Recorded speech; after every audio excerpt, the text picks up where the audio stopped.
And go. Happy New Year and welcome to another edition of the Double 18 forecast. Double 18 live stream.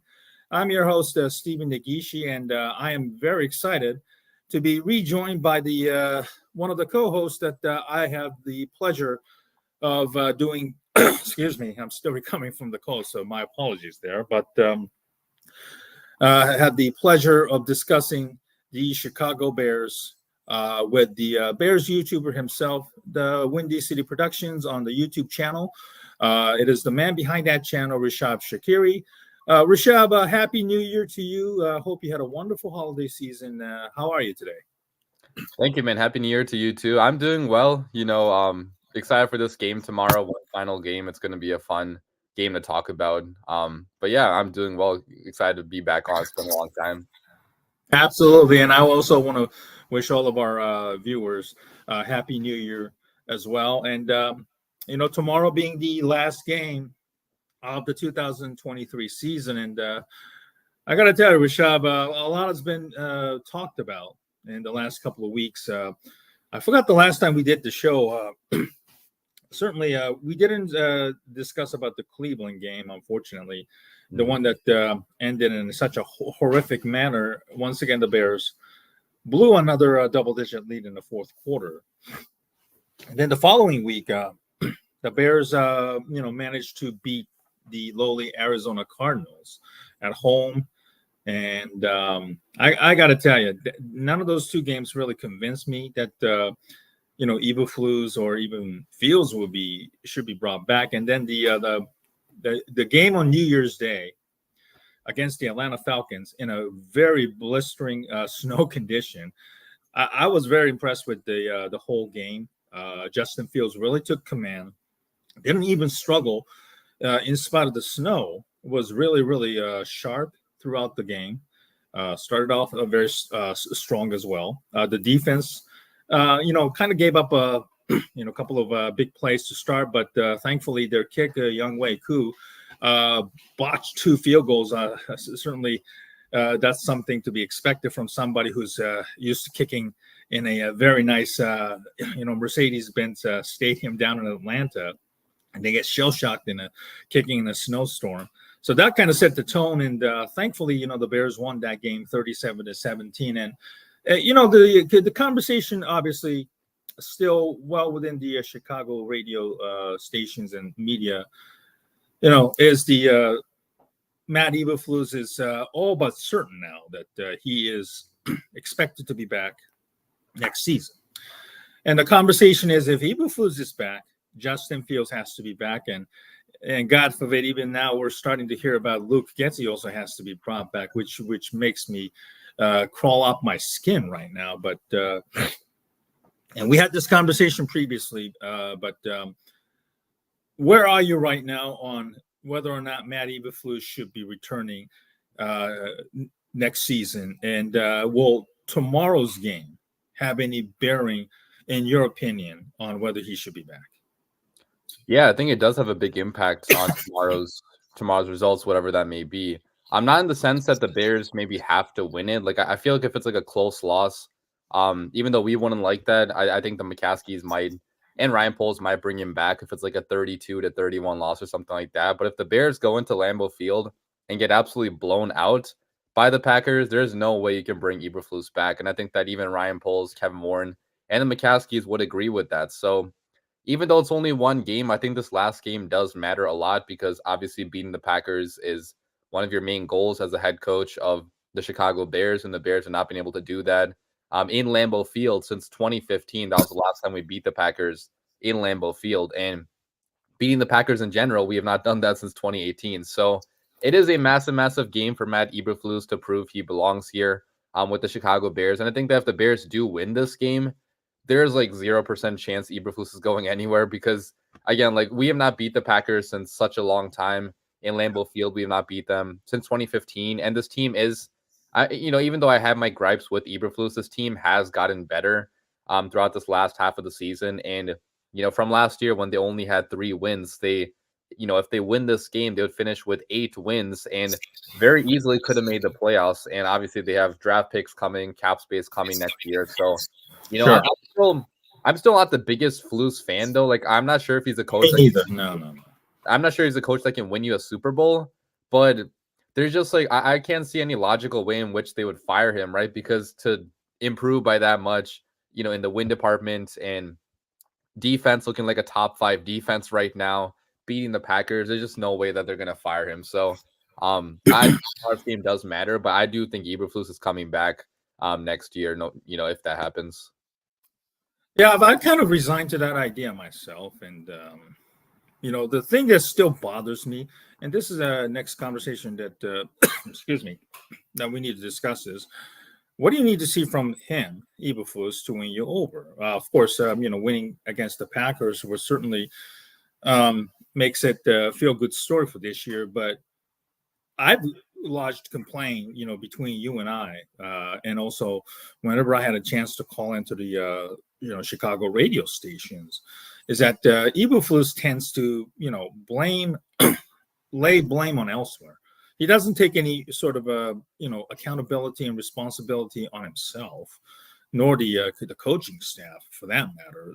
And the speaking of the coaching staff, he's the man who hired Alan Williams, who ended up resigning, as we know, in a very suspicious manner, and then a month later, running back coach David Walker was fired after numerous, HR violations that the Bears have been.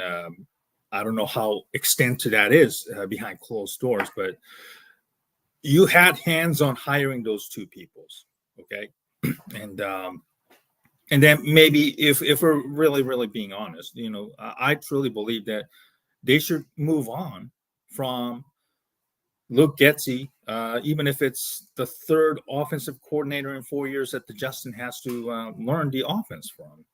But I totally believe in Justin, and we'll get to Justin's future in a bit as well. But what do you want to see from Eberflus if he does end up staying as the head coach for 2024 and beyond that?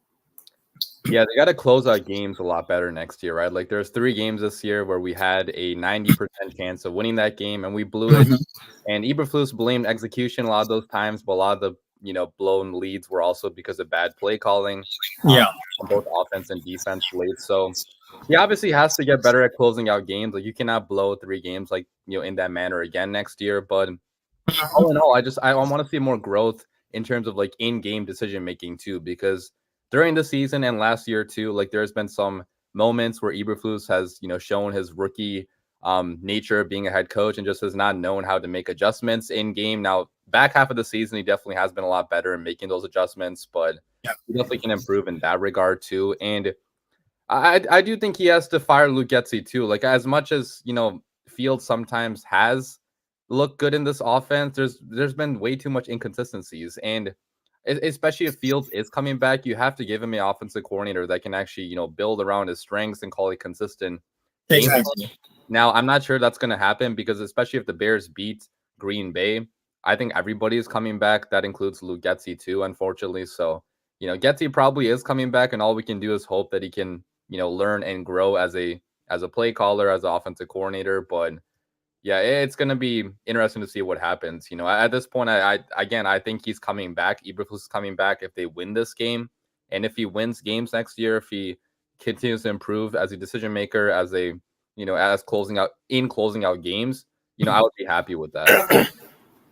See, the thing is that really pisses me off is that, and I think a lot of people will be pissed, is that the Bears shouldn't be settling for mediocrity and aim high. Of course, this was even well before where the Bears are right now, and the names of Jim Harbaugh and Ben Johnson are being still thrown around as the perhaps the next head coach of the Chicago Bears. And there are some people who say that tomorrow's game shouldn't have a real bearing on what the Bears should do. If you're Warren and Poles, you should have made that decision a long time ago.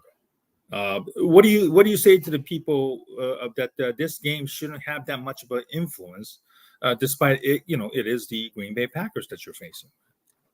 I get where they're coming from because at the end of the day, it is only one game, and it's not going to help us make the playoffs. You could say it's a meaningless game, but Yeah. to a fan base that badly wants to beat the Packers, to eliminate them in their own house would carry a lot of weight to a lot of people. Like I don't think anybody can say this game is meaningless because eliminating your division rivals that have completely owned you for the past 10, 20 plus years would like that would make the fan base very, very happy. So I do think this game does matter towards towards the decision to keep them or not, because especially if they win this game, they would end the season then on 3 straight divisional wins. And Ryan Pohl said he wants to, take back the North and never give it back. So, I do think this game has a big impact on both Fields and Eberflus's futures here in Chicago. Whether that's fair or not. Yeah. Yeah, there are a lot of similarities about a year ago, when the Lions and the Packers played each other. The Lions were on a nice winning streak, which ironically that was fueled by the win over the Bears back in October. Again, that was the game that the Bears once again they blew a lead, and the Lions went on a nice winning streak to including a win over the Green Bay Packers, which turned out to be the last game of Aaron Rodgers' career as a Packer. So there are some similarities between the Bears of this year versus the Lions of last year. Certainly, the significant difference is that the Lions made a coaching change, and it's a big one. They fired OC, I think Anthony Lynn, a former Chargers head coach, and replaced him with the everybody's favorite head coaching candidate now, Ben Johnson. So it will be very interesting to see. Um, I would have loved to see Matt Eberflus moved on from Getsy, and I just don't know if Getsy has really learned anything from all this year. It seems as though he has a nice first 15, 20 plays of scripted plays that Bears, score. And then in game, that's where we ran into problems. And that's, some of the 3 games that we lost when we had a double digit lead, excuse me.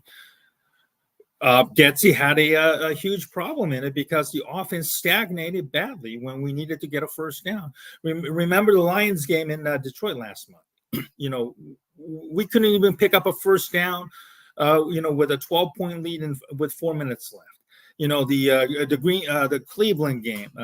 We were just the offense just looked so out of sync the whole game. With the endless screen games and the bad 4th-and-1 calls and stuff like that. That was just really put us in a bind. And then the Denver game, earlier.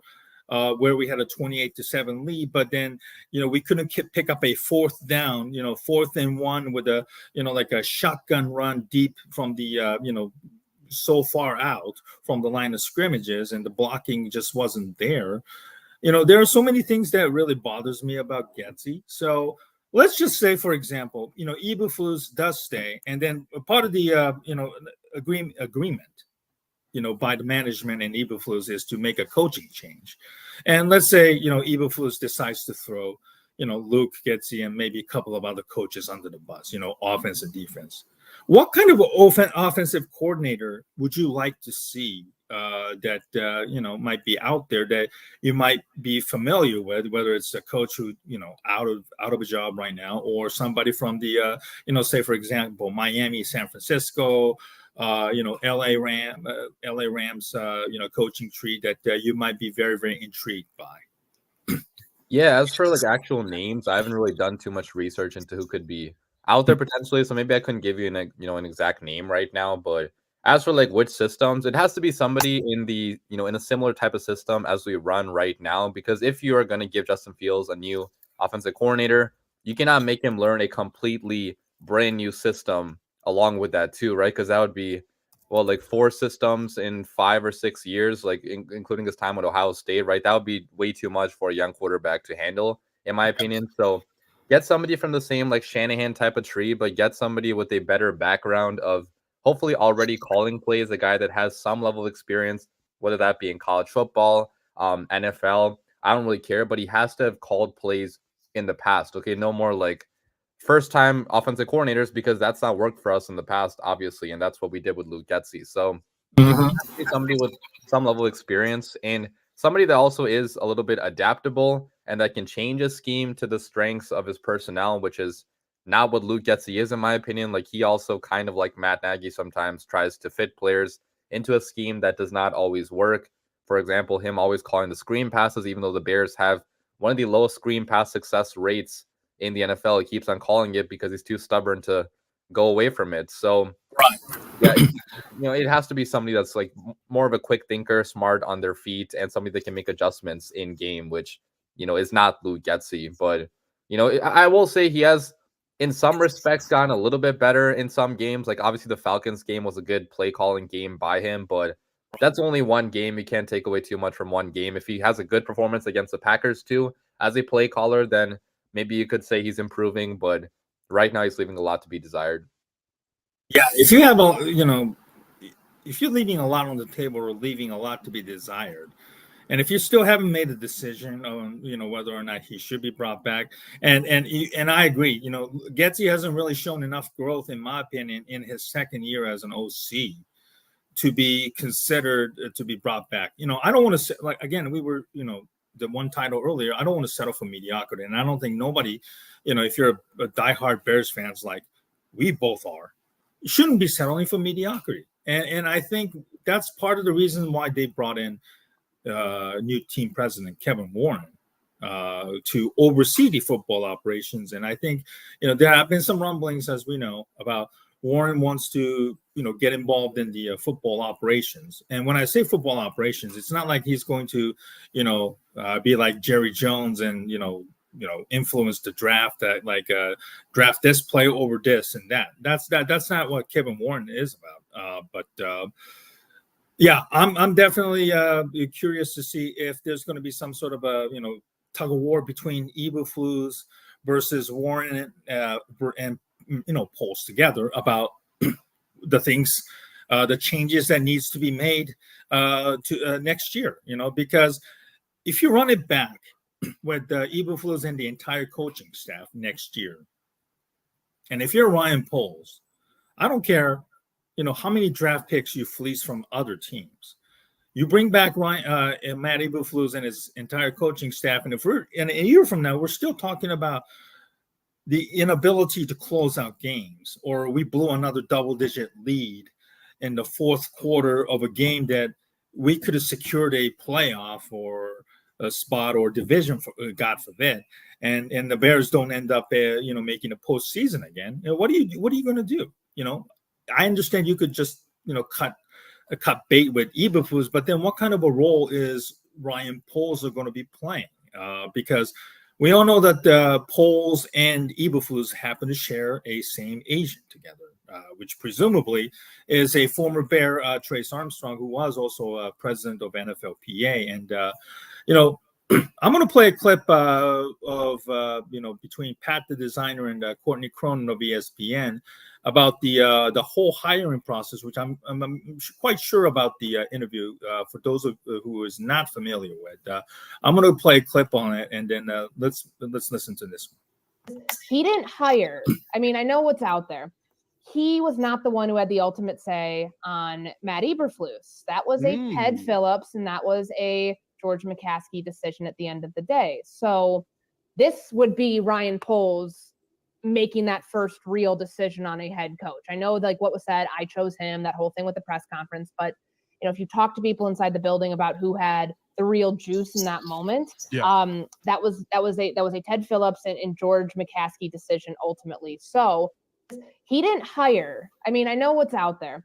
He was not the one who had the ultimate say on Matt Eberflus. That was a Ted Phillips, and that was a George McCaskey decision at the end of the day. So this would be Ryan Poles making that first real decision on a head coach. I know what was said, I chose him, that whole thing with the press conference, but if you talk to people inside the building about who had the real juice in that moment, that was a Ted Phillips and George McCaskey decision ultimately. So all right, Rishab, I'm sure you were probably familiar with this one, but I want to know your feeling about, the lack of involvement for Ryan Poles in this hiring. And I know we've heard this so many times, but it seems to have 100% all but confirmed that Ryan Poles still ended up taking the Bears job without having real no say in the hiring of a head coach.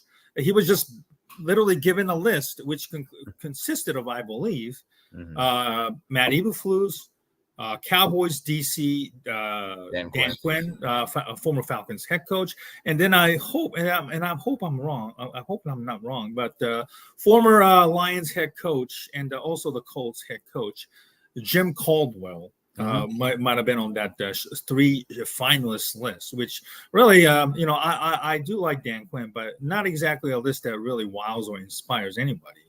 But what do you think of this interview between her and Pat, the designer, and where do you see Poles and on his, how he sees the Bears, and does he want to maybe hire his own coach and run it back, reset the clock again along with a quarterback? Or do you think he's going to be forced to stick with the, Eberflus because of their relationship with having to share the same agent? Well, at this point, I don't think he's going to be forced to do anything because we do have Kevin Warren here. So with Kevin Warren being the main guy in charge, I think his say takes precedent now over, maybe not over George McCaskey, because he's obviously the owner. He's the main guy in charge. But I think George, and he's the guy who played a huge role in this once again, much like what happened with Ryan Pace and John Fox. He undermined the general manager because he had to rely on, I don't want to use the term old or, washed up, because it wouldn't be a fair treatment or description to describe Bill Polian. But we know that Bill Polian was a longtime Colts executive, had a lot of success, and Matt Eberflus, we all know it was a Colts DC at the time. So there had to be some sort of an influence on, both to be Polian influence, I should say, McCaskey and much maligned team president Ted Phillips. So once again, the Bears screwed themselves for not allowing their GM to really get, hired his own head coach. And I pray to God that that will not be the case this time, because if I'm Poles, next year, I'm tying my future and my reputation to Eberflus, and Eberflus doesn't do what is expected to be in 2024. That is to at least have a winning season and make the playoffs. And if none of those things happen, then I'm out of a job, because once again, Kevin Warren didn't hire me either. So Warren, there have been some rumblings that he wants to start with a clean slate. I know Albert Breer has stated it last month, or even back in November on SI, that, Warren wants to start over, and that remains to be seen. But if they're going to move on from Matt Eberflus and on Monday or Tuesday, whenever that day comes, Rishab, I need to give me your honest to God realistic coaching candidate. Maybe a couple of players. A couple of coaching candidates that you have in mind right now. Yeah, honestly, I haven't done a lot of work into looking at coaching candidates yet, because I've been under the impression that Eberflus is coming back. So, I'm not really sure at this point who exactly I would want, but obviously Ben Johnson still comes to mind for me, because he is one of the best offensive minds in the NFL right now. And pairing up, I do feel like, though, if we do get Eberflus, Fields is probably gone. So pairing up the rookie quarterback with the smart offensive mind and going into, your contention. I'm not even sure the contention window would start then, because you'd be starting over with a rookie quarterback, but going into, a new era basically with the head coach and the quarterback aligned, I think would be a really good thing for the Bears, because we have never had the quarterback and the head coach really being aligned, because usually it's, the head coach is on the hot seat, and then we draft a quarterback, and then head coach gets fired, and the quarterback gets a new head coach. So it's usually like that. So, if we do move on from Fields, hopefully we can get a Ben Johnson, or, some of the smart offensive minds, like the Shane Waldron is another good mind that comes to comes to mind for me. And I do think it has to be an offensive guy, though. Like, I don't want to go after another defensive guy just because I feel like in this league, like, it's obviously an offensive-minded league. And even though you can win with defensive-minded head coaches, your offensive coordinator is going to leave you if you have too much success. And then the quarterback has to start over with the new offensive coordinator. And it's just very difficult. And unless you have like a top 3, top 5 defensive mind, it's not worth hiring, in my opinion, a defensive-minded head coach over a offensive-minded one that can, better develop a quarterback and better develop offensive game plans. So, yeah, I still think Ben Johnson is number 1 in my mind. I still if we do move on from Eberflus, I still feel like Jim Harbaugh should be in consideration, even though we've heard that that's probably not going to happen, because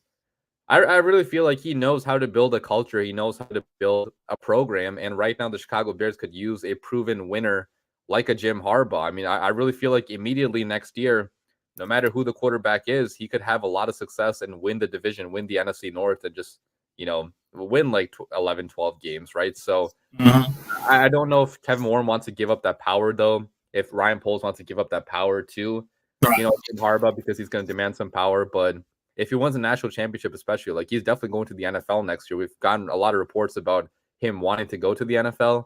And I think if the Bears actually offered him a job, he would immediately accept that job. He's just waiting for us to give that job offer.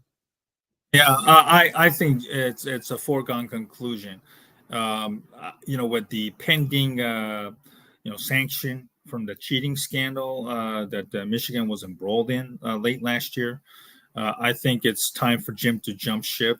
Much like Pete Carroll did. When USC ended up losing all those titles with also because of the Reggie Bush scandal. I think this is Jim's last college game this upcoming Monday against Washington, regardless of whether they win or not. So yeah, there are going to be some suitors. I don't know if the Bears, especially the McCaskey family, can handle another, a high maintenance, high personality coach like Harbaugh, much like they did with Mike Ditka. I think that's a bit of a turnoff for the McCaskey family, which I think is completely wrong. There is also a question about whether Warren and Harbaugh have a good relationship that dates back to when Warren was a Big Ten commissioner. So it will be very, very interesting. Los Angeles Chargers, Las Vegas Raiders, and even Carolina Panthers, which we will get to about the Panthers and their disastrous situation in a moment. But those 3 teams are rumored to be interested in Jim Harbaugh and the Bears too.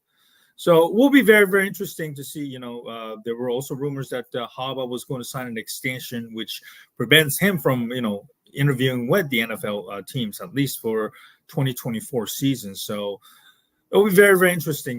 He also hired Don E, the agent that is mostly well known for representing Tom Brady for his entire playing career. So that's going to be a very interesting, factor of, okay, if it's not a matter of if, but I think it's already a foregone conclusion that the Harbaugh will return to the NFL, but when and where. So, the Bears, if the Bears are out because they don't want to rock the boat, Ben Johnson, certainly somebody that we've talked a lot and certainly we're familiar with because we play the Lions twice a year. There are a couple of interesting candidates. Bob Slowick, the young OC with the Houston Texans, the job he has done with the C.J. Stroud, the rookie quarterback, and barely not much to work with. And they're going to play the Colts this afternoon for the AFC South title in the playoff contention is truly remarkable. But this is his first rodeo as an OC, so very interesting to see if a young head coach like Slowick would be able to take that next jump, or does he need more seasoning? Shane Waldron, obviously Seattle's out of the playoffs, but the work he has done with the working with both Belichick and also with Sean McVay, and down in Los Angeles, certainly gives a lot of hope Obviously, this year was not the best year for Seattle. So I think we can all agree that Mike Tomlin is likely going to stay put in Pittsburgh. I know there have been some rumors that a couple of weeks ago when Pittsburgh was completely in a dumpster fire that, they're going to move on from Tomlin or something like that. But, there are going to be some, coaching, candidates that are going to be open. Washington will probably fire Ron Rivera. Carolina already fired a coach. What other teams are probably going to be looking at the head coach right now, besides those two that you think?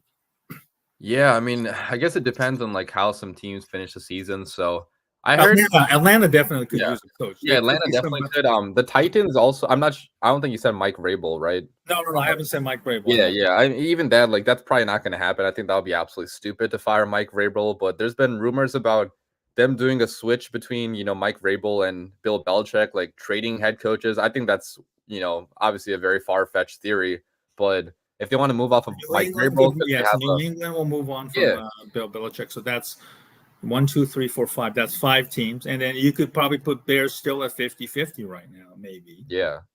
And there's always some teams that we have not even thought about that end up firing their head coaches. So it could even be up to like 7, 8, 9 teams that could have an opening at the end. Right. I know Adam Schefter recently said there could be as many as 10. So that could be some really crazy. I know. Like, if the Eagles, for example, they had a golden opportunity to secure the division and only to lose to the Arizona Cardinals. And they have struggled a lot. Well, I know the Philly fans are not happy with Sirianni. I was in Philadelphia a couple of months for work, and I know there are Philly fans.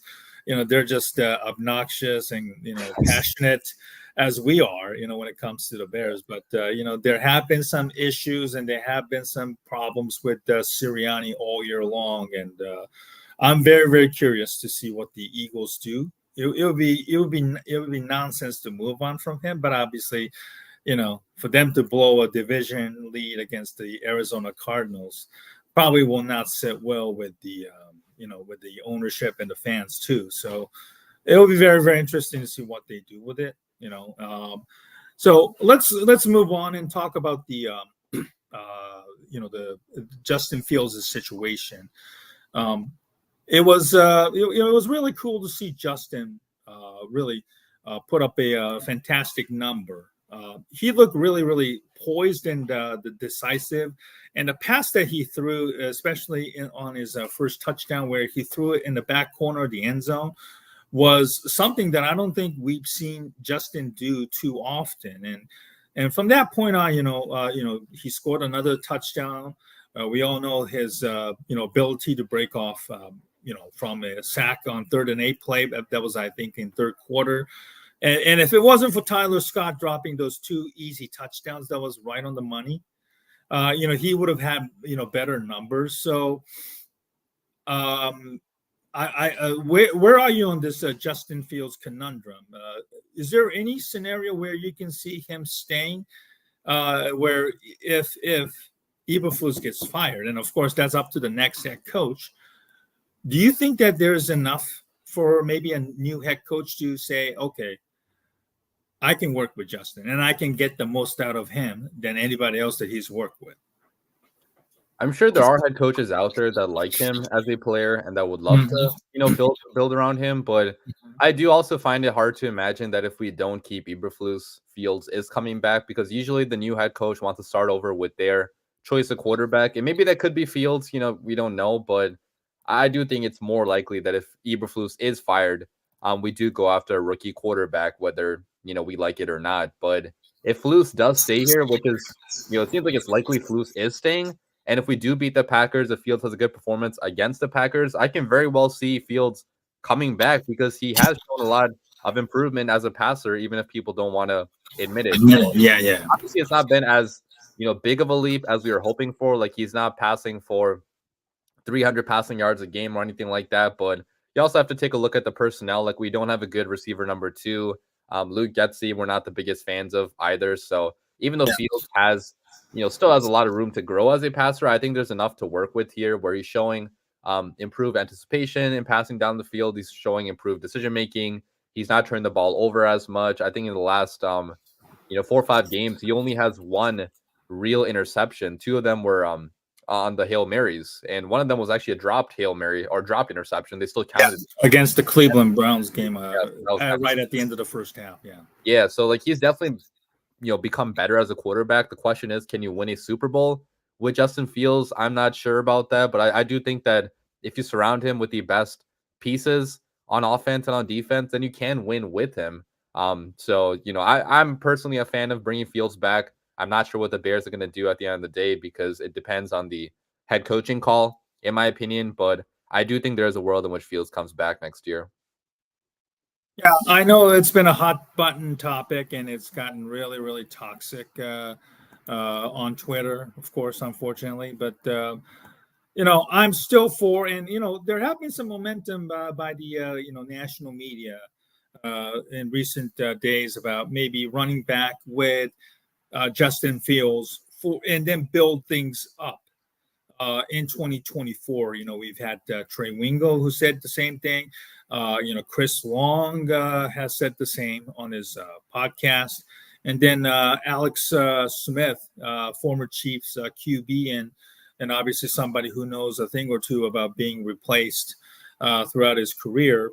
Unfortunately, whose career has been, obviously dealt with bad hands starting in San Francisco with so many coaching changes before obviously finding, his spot with the Jim Harbaugh, and then also had some nice success after being traded to Kansas City. And certainly those players obviously, played football, and they have solid cases based on what they see on tape and from their personal experience, especially somebody like Alex Smith, who I just mentioned, had to be dealt with bad coaching, bad situations many times before he ultimately found success with the Kansas City Chiefs and all. So I'm very, very curious. I'm actually for, maybe bringing back Justin Fields in 2024. If Eberflus is brought back, okay, then I want to see Eberflus make a coaching change at the OC position.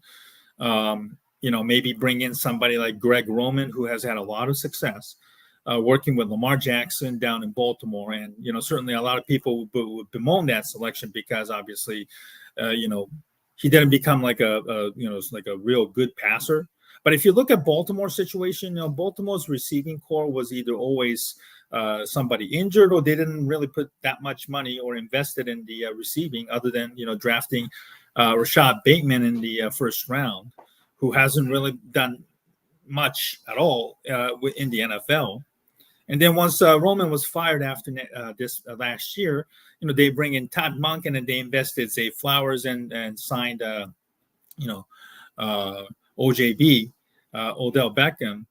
So I would see that the Bears needing to get another receiver or two, and then sticking with the similar concept. I'm very up for it. I know Frank Reich's name has been brought up because obviously both men have had a working experience together with the Indianapolis Colts when Reich was a head coach. Matt Eberflus was a DC. But the problem with Reich is that Reich likes a certain type of quarterbacks, like a tall, big guys, like his work with Carson Wentz in Philadelphia when he was the OC there, and Andrew Luck, Phillip Rivers, and then Carson Wentz again, and then Matt Ryan. So he's like a big type of stature quarterbacks, which obviously would not fare well in today's NFL's environment, and which ultimately was the reason why Reich was forced out in Indianapolis, and certainly got fired after only less than a year in Carolina under crazy owner David Tepper. So I want to see, Eberflus don't settle for, just because I know this person. It's easier to do that, but I want to, for the Bears to cast a wide net, and certainly, Eberflus to, really, really think about his coaching choices, because he already has 2 strikes with the resignation of Williams, and also David Walker being fired. So he can't screw this up. Obviously, 2024, certainly the year that will likely be that there will be more higher expectations, and that means that he's likely going to be at the top of the hot seat list, whether it's fair or not. So we'll delve into that and certainly discuss more. Come after tomorrow's game against the Green Bay Packers, and I want to try and talk a little bit more about the players that Ryan Poles has put together, and that was really, really evident. The last couple of games, the defense, Cleveland, Arizona, and the Falcons game, they were all spectacular. Tremaine Edmonds had an interception for a touchdown. TJ Edwards also had an interception against the Falcons last week. The young guys really that they drafted on, especially on the defensive side, had a real impact. Tyreek Stevenson, especially the last couple of weeks, Rishab has really came on strong. He leads the all rookies with the interceptions, and he took his own lumps. He was called for a lot of pass interferences. Was getting beat by other teams' receivers because nobody would throw to Jalen Johnson's side. So now that the Bears have also secured the number 1 overall pick, thanks to the Panthers losing to Jacksonville last week, despite not having Trevor Lawrence at the helm. So where do you stand on this issue of what should the Ryan Poles do with that first overall pick? And I understand it's pretty much contingent upon what they do with their head coaching job. If Matt Eberflus does come back, and I know the momentum certainly has been building it towards that way, and Justin Fields to be brought back in 2024, you certainly have to trade that pick to a quarterback needy team, whoever it is down there. And how far do you think that the Bears would be willing to trade down? Maybe this time they should probably trade down at least maybe twice. For team who wants either Caleb Williams and also, Drake May or maybe Jalen Daniels at quarterback, depending on the offseason workouts. How far do you think that the Bears should trade down in order to maximize their first overall pick that they got this year? I think it's just to stay in the top 5 because you still want to have a guaranteed shot at one of the top receivers available in the class. And if you trade down to, 9, 10, 11, 12, you're kind of risking one of those top 3 guys not being there. And top 3 guys I'm talking about are Marvin Harrison Jr., Rome Odunze, and Malik Neighbors. Like, you have to come out of this draft with at least one of them. And I think you're only guaranteed a shot at one of them if you are in the top 5 or maybe like top 6 or top 7, right? So I do think, though, that Marvin Harrison Jr. is such elite of a prospect that if you do want to stay in the top 3, top 4, and only get like maybe a future first-round pick, maybe a couple second-round picks, maybe a player, you're not going to get multiple first-round picks probably for only moving back, 1 spot or 2 spots. You might, though, right? Like, I think who was it? Albert Breer came out with a report that the Bears could get as much as they got from the Panthers, if not more, for still staying in the top 5 this year of the draft. Like, that's how valuable the quarterbacks are at the top. Mm-hmm. Maybe you could get multiple, first-round picks by trading back 1 or 2 spots and still selecting a Marvin Harrison Jr. I think that would be a dream scenario for Ryan Poles and the Chicago Bears, because then you keep on building for the future. You keep on, adding more pieces to the future rosters, to the current roster too, with the Marvin Harrison Jr. And you start building like a super team kind of, like the 49ers do, like the Eagles do. So I do think you have to just keep on trading back and, adding more picks, adding more pieces to this roster, because we're seeing it, this year, like just trading back one time last year, netted us Darnold Wright, Tyreek Stevenson, DJ Moore, and those 3 guys have really helped, us win games this year. So that again, if you keep on doing that in the future, you could create this like unlimited first round pick, scenario where you keep on just trading back from the first round pick you have from a different team, because a different team trading up to get a quarterback usually is going to be pretty bad. So you could just keep on, adding more first round picks. So, I would personally stay in the top 5, top 6, but if the Bears do want to go down to, pick number 9, 10, 11, maybe not 10, that's our own pick, but like somewhere in that range, you could get like literally probably the biggest haul in the history of the NFL. Like at that point, it would have to be 3 first-round picks, a player, multiple second-round picks. So you could build an entire roster with that trade back. So we'll see what Ryan Poles does. Yeah, you're looking at the tankathon right now. The Bears have already clinched the number 1 pick, thankfully last week. Number 2, Washington and New England. That is still to be determined based on tomorrow's outcome, based on the strength of schedule as well.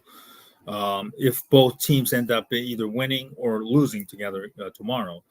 And, Arizona don't need a quarterback. That's at number 4. They play Seattle, I believe, tomorrow.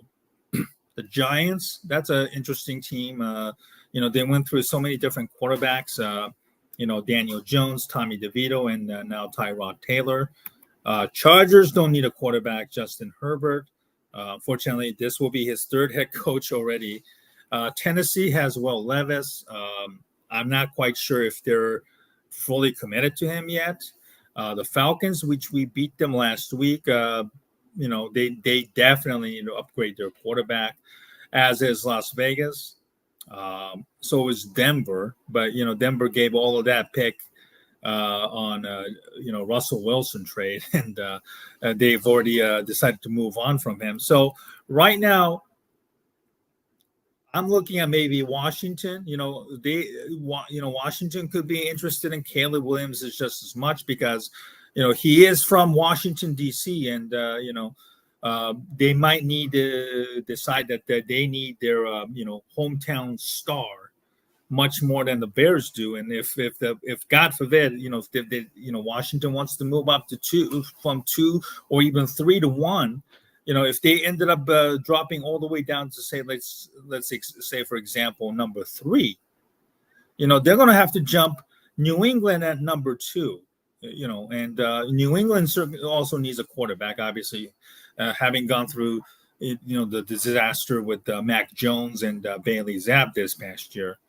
They need a new quarterback too. So tomorrow's outcome, between these 2 teams, where they end up, will be a huge factor in my opinion, because Washington, again, they would love to get their hands on Caleb Williams, who's from Washington, D.C., by the way. And New England certainly could use a quarterback. And, if they don't want to move up and give up King's ransom, they could settle for, Drake May. But certainly they will likely have a brand new head coach. And Arizona at number 4, they don't need a quarterback. They've already said that they're going to go with Kyler Murray for next year.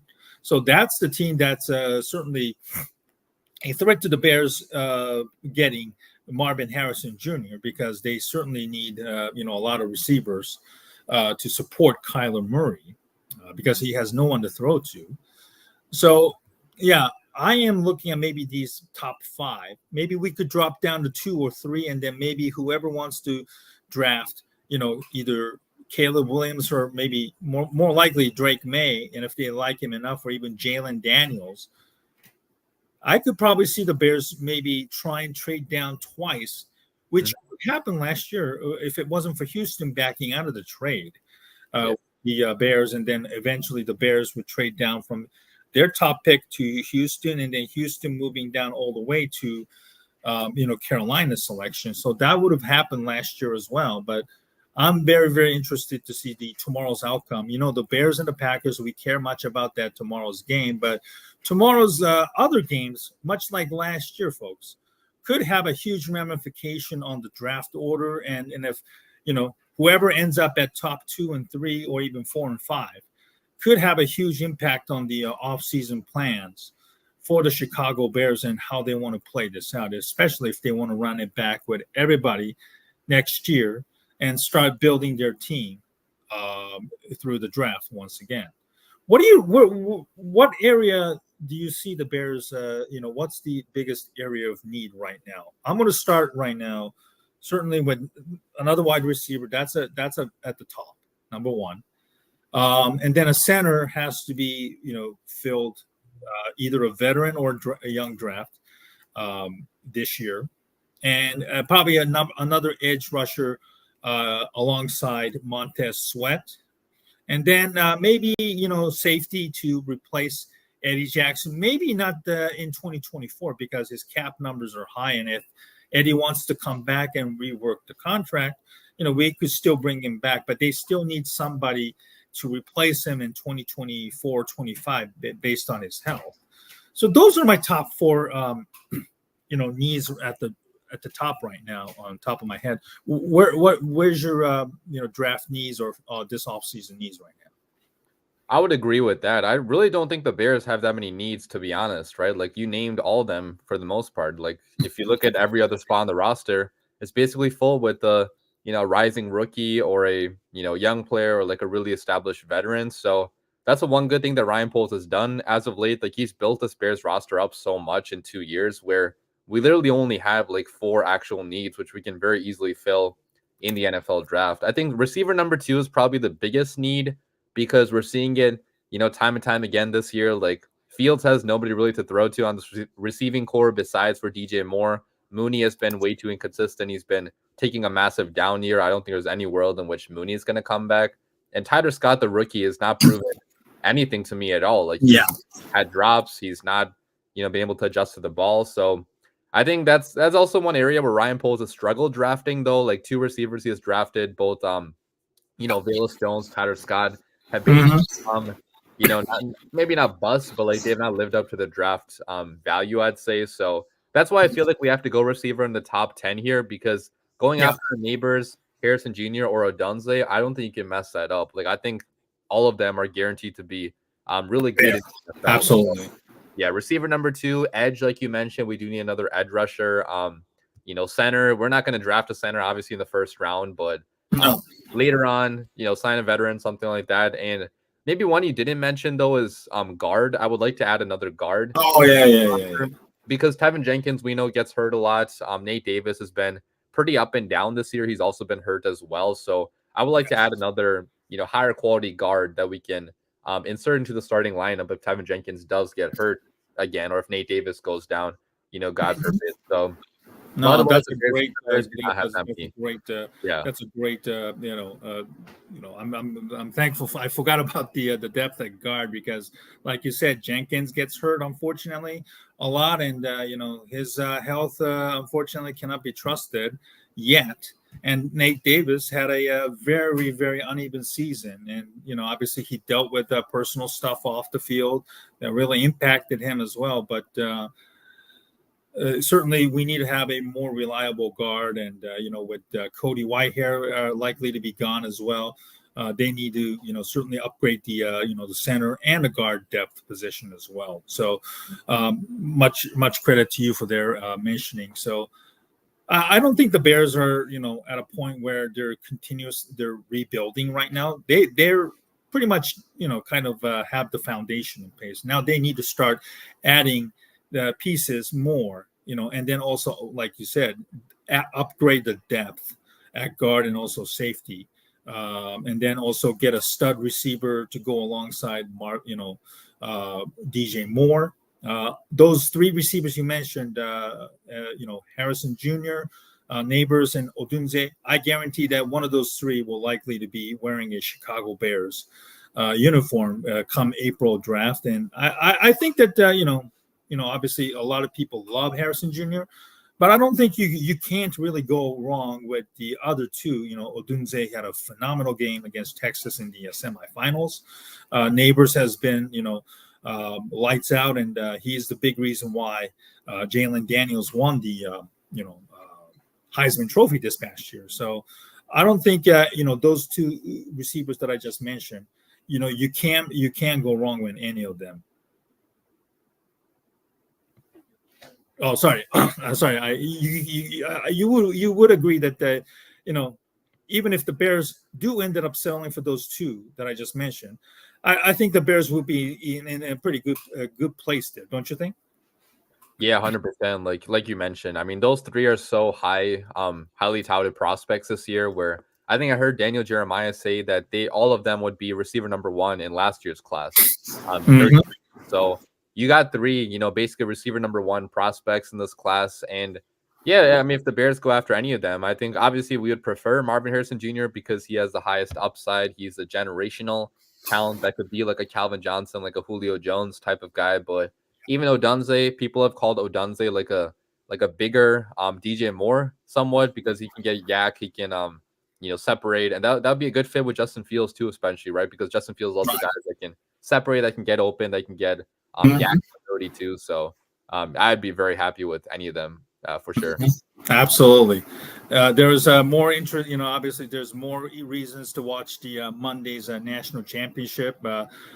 Washington's offense certainly will have their hands full against Michigan defense that really stifled the Alabama offense, which we all know Alabama's offense isn't exactly a juggernaut, but still made it to the national championship, and they gave Alabama all they can handle. So it's something to be, to watch this upcoming Monday, along with their outstanding quarterback, Michael Penix Jr. All right, let's end on this note.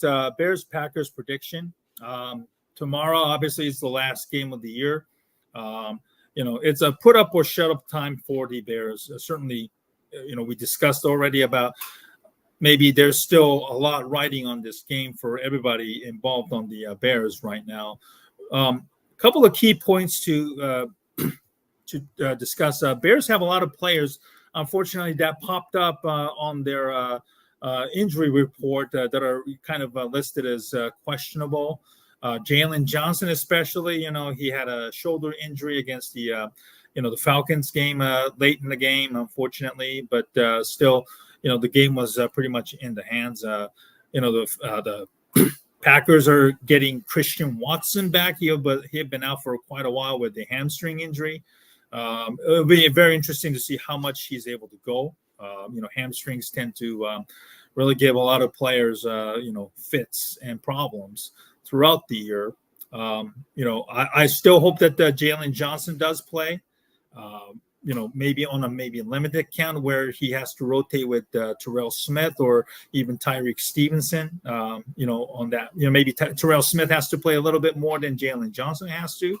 So it will be very, very interesting to see how he goes up against the Packers receivers and their offense. Who else is on the IR right now, or at least popped up?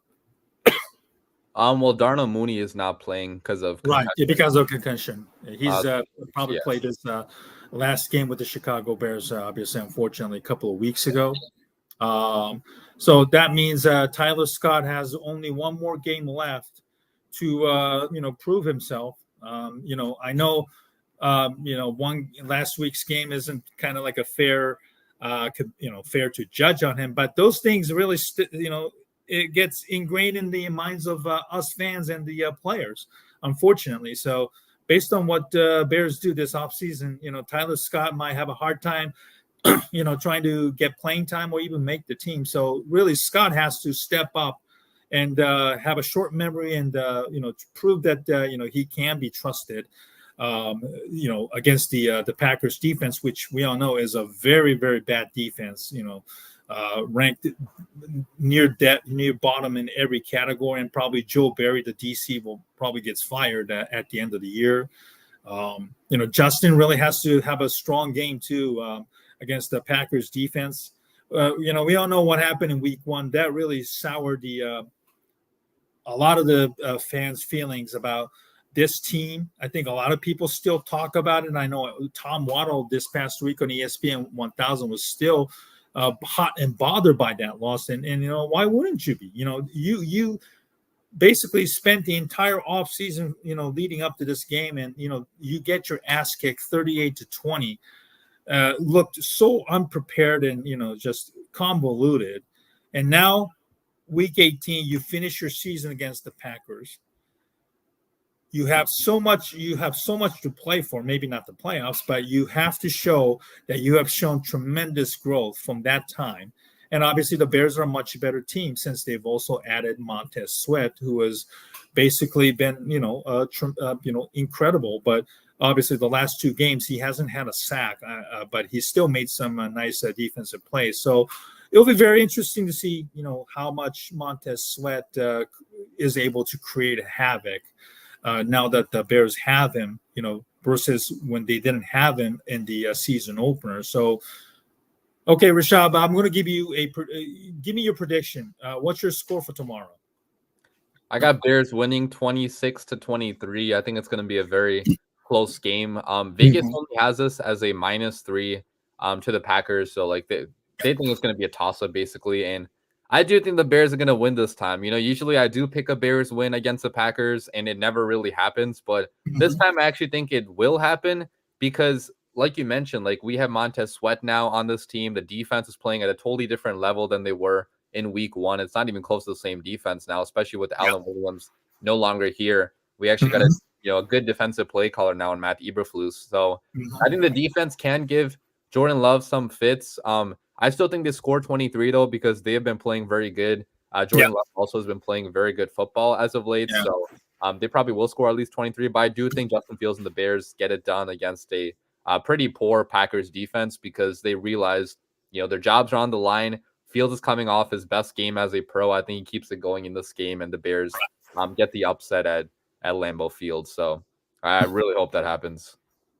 Yeah, I want to see the Bears win too, and I'm a little worried about the list of injured players, especially Jalen, popping up and barely practicing this week. But I think Jalen knows what is at stake.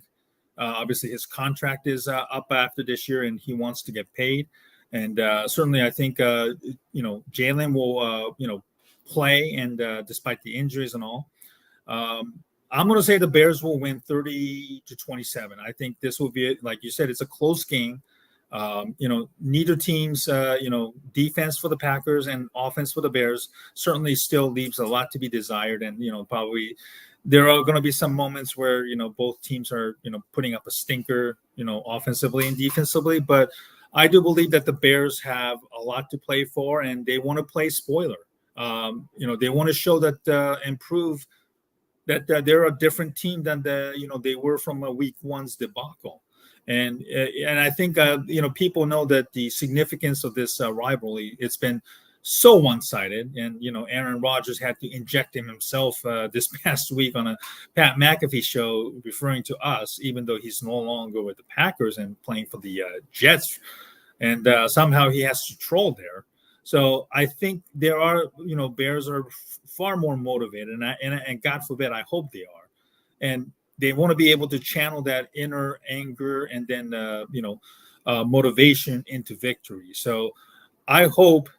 And this is not a confirmation, but this is just basically you and I are hoping that the Bears will win this one.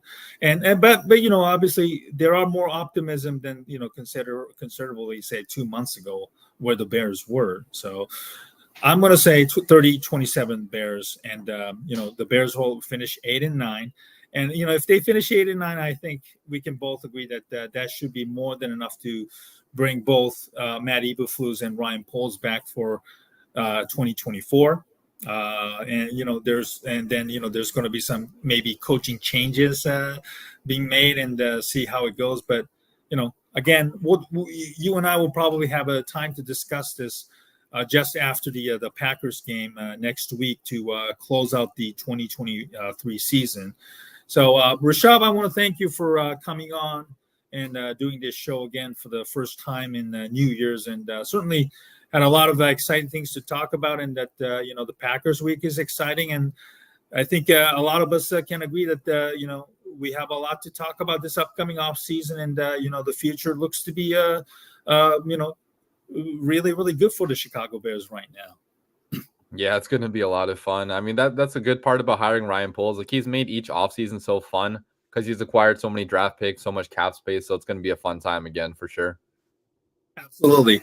Follow Rishab on Twitter as well. So Rishab, that is the Windy City Productions on his YouTube channel as well. You can see on the scroll, I write for the fan site. It's beargoggles.com as well. YouTube channel for Rishab is the Windy City Productions as well. I'm sure Rishab is going to be churning out more content after the Packers game, and also some off-season previews as well. Rishab, thank you so much. Enjoyed the game tomorrow, and let's do this again next week, shortly after the Packers game, to put a bow on the 2023 season. Thanks for your time. Sounds good, man. Thank you. Take care.